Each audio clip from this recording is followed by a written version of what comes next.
This is Hot Mike. Hot Mike. On the networks of WDAY. Here's Dom Izzo. Welcome back, everybody. Hour 2 of Hot Mike, ready to rock and roll on this Tuesday. You'll meet UND's newest football commit from Fertile Beltrami. Isaiah Smith will join us. Or Isaiah, yeah, I get the name right. He's coming up. He'll join us at Isaiah Wright, excuse me. I got too many Smiths, Davis all around. Isaiah Wright will join us at 10:35. Mentioned off the top of the show, the major renovation project that's happening over at Concordia, nearly $3 million renovation that will be done, at least part of it, track and new turf on the football field by the end of the summer, which is good timing considering the football team plays in early September. We haven't had Rachel Bergeson on it forever, so it's great to see her back. Concordia athletic director. I was joking with you off air. I drive by the Jake probably 2 or 3 times a week, and I saw something was happening over there. Like, I got to call her, and then bam, here's the news. Tell us how this all came about. Yeah, that's kind of exactly what we're hoping happens when people drive by 8th Street, and something's happening at Concordia College, and that's why we're excited to announce this project. We are redoing our track completely, so not just a resurface, but the subsurface as well, and returfing our football field. As you know, turf only lasts so long, and so we are due for a replacement. But I think the other piece that we're adding that not many people know yet is lights. Yes. We're really excited about that. I've been screaming about this for 15 years to Terry. Was this a high priority for you to get lights? I would say it was a priority. Okay. It was one of many priorities. And there's a couple reasons for that. One is we sometimes run out of daylight for our own practices late in October and early November. But we really think this will open up an opportunity for people within the community to use the space. And then there's always, what we do every year is we evaluate sports sponsorship and what sports, should we sponsor at Concordia. And so if we ever do add, say, men's or women's lacrosse, we will be prepared to have nighttime practices and competitions. Does this mean, I know the MIAC has a pretty strict policy about when you play football. Could you do that? Could you play a night game? We can. And so there was one specific event with lightning that we were concerned about daylight, and we did get it in, but we were concerned. And so it is possible to do. Okay. And then if we host multiple things on a Saturday and we have to move a football game back, we can play under the lights. So it does give us some flexibility. And even for practice times, it gives us some more flexibility, and therefore hopefully some less missed class time too. I want to ask about the turf. I was there, Rachel, when it went in. I'm dating myself, in 2010. How long had this been on the docket to say we got to get this done? We got to get an upgrade here. Yeah, so it's been on the calendar really since we put it in, because it has a lifetime to it, and it has an end date to it. And we start to see more slipping. We start to see, a little bit more of that, even just during training and practices. And so it's been on the schedule. Super grateful for President Irvin and our Board of Regents for their support to move ahead with the project in this timeline. I don't even think President Irvin had been on campus for more than a couple of weeks, and this was already going to happen. And so I'm grateful for that. And the track has been on the calendar for even longer. Okay. Yeah, it was offline for us, and we haven't hosted a competition since 2019. Holy cow. So we're really excited for our track and field athletes, and now for the community too, because people are always looking for an outdoor track. And now this isn't just exclusive for Concordia. Tell us the Oak Grove part of this and how they work into it. Yeah, what a beautiful connection. We are connected to Oak Grove in many ways, on the academic side, and now we can proudly say on the athletic side as well. And we just happen to have the same colors, so it works out perfectly for both organizations. And really, the overlap in the seasons is not much, and even when there is one, the facility allows for it. So we're really excited to meet a need that they had with our current project. Is there a chance, I mean, maybe this has been discussed, about them playing football there as well? I know they're still in transition of trying to find a suitable home for football for them. Yeah, we've talked about football, and it certainly can be something that we can continue to talk about. I know that they love the Yeah. beauty of their football field. And so we'll see where football takes them in the future, but it's certainly an option. And I think lights would allow for that. It's harder to share a football field than it is a track. Yeah. But nothing is impossible, especially when you have great partnerships. Tell me with Coach Horan's reaction about the lights and the new turf. What was his reaction on this? You know, one of my favorite days of the year last spring was the day I got to go out to football spring practice and tell them about this project. And the cheers we got when we said we were getting new turf was great. And then when I shared lights, these kids came unglued, including my head football coach. And so it eases a lot of issues and concerns for our athletes. It makes it feel more like a college facility. And then of course I got to step into a track and field team meeting. And Yeah. I mean, I think I even saw some tears from those kids because they've been waiting for this project for so long. And they were more than patient with us. And so it was just such a treat to share. I should know this off the top of my head. How many other MIAC football stadiums have lights? I'm trying to think of I know St. John's does. I'm trying to think of who else does. Yeah, I think there's just a couple, Okay. so we will be in the minority. But I also think what a great thing, right? Yeah. We're ahead of our times and certainly have more flexibility. So we just saw the video out there. The construction is already underway. Give us the timeline of when you'll hope to have this. I was mentioned off the top. You got to have it done, obviously, by August. What's the timeline for you? August 1 is Okay. the date that we've set.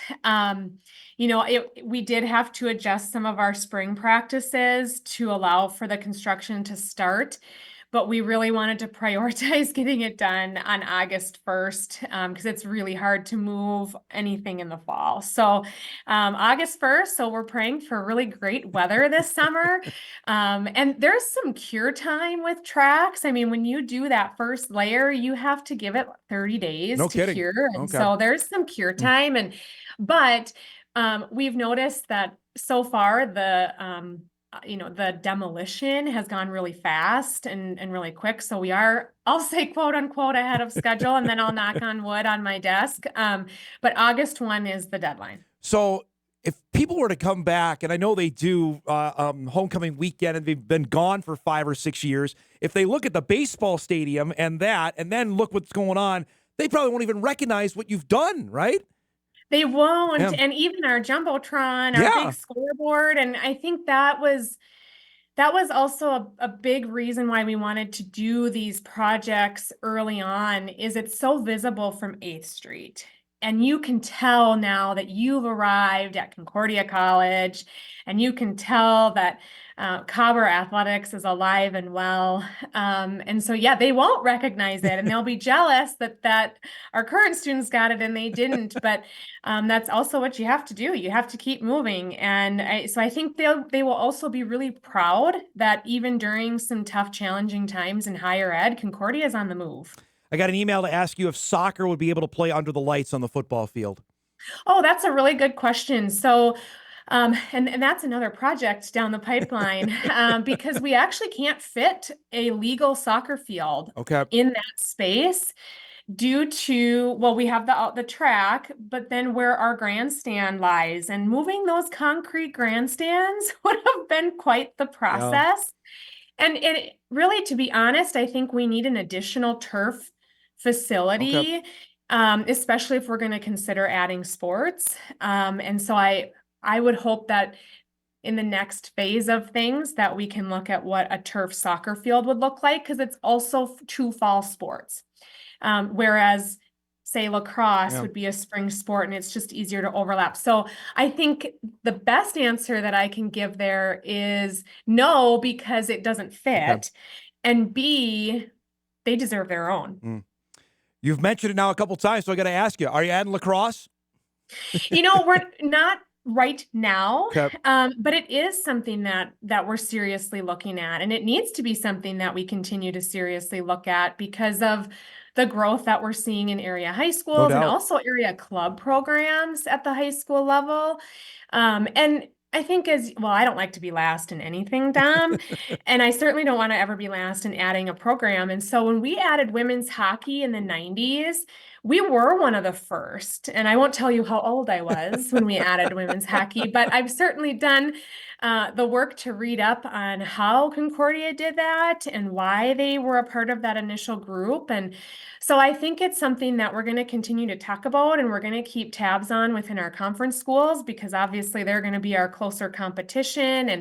And yeah, I think we want to make sure that if we do it right and we do it well.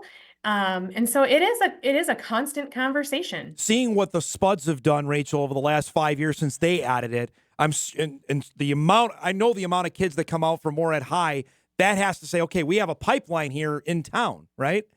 It is, and my frequent conversations with AD Dean Halgo are also helpful and kind of learning how they've done it and how they've done it well, and their numbers are great. I think there's also some other nuances that we have to consider. Do we have officials available? What kind of, we have to get that facility piece figured out first. And so again, I want to make sure that we do it right and we do it well.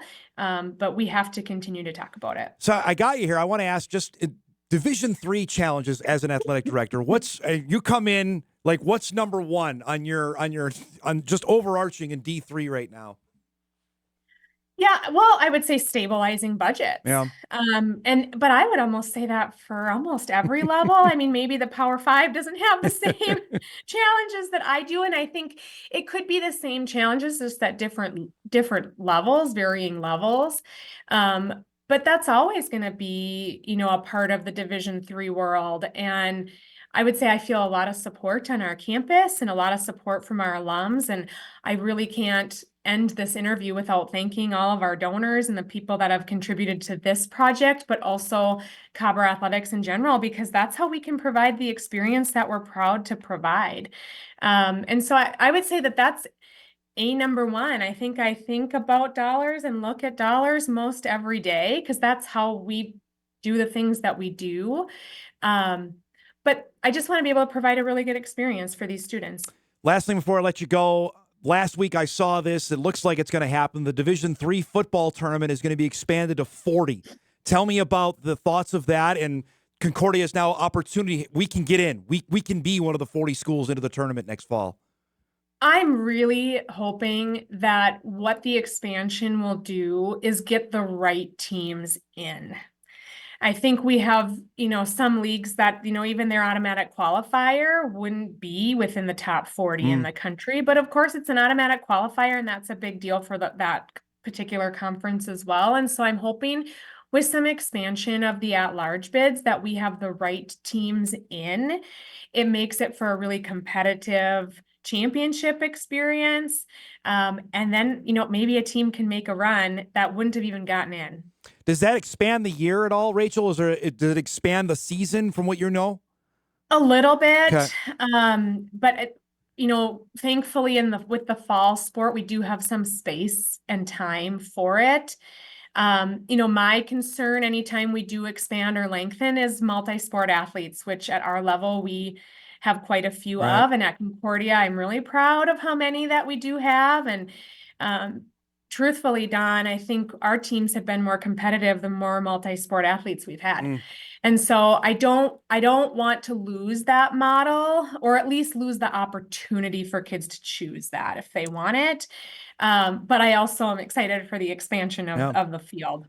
Lastly, where we stand on a Dragon Cobber football game. We any closer to that happening? Oh, wouldn't that be fun? Yes. Our football schedule right now in our conference matrix, we're currently in that divisional model. Yep. And then we are moving back to a 9-game conference schedule, which only, and there will still be a divisional type model to that, but it'll be a 9-game schedule. So we'll only have one non-conference game. And what we're learning now with Pairwise, which is the programs that they're using now to determine strength of schedule at large bids, is we really need to play a Division III opponent, and they have to be a good one.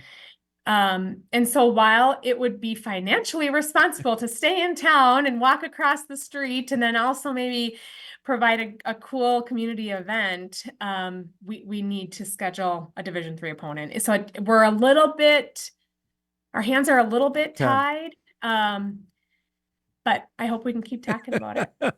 I'll keep my fingers crossed. I got UND and NDSU to play football. This is my last goal, is to get the Cobbers and the Dragons to play football sometime before my son reaches high school. He's 5. Can we do that?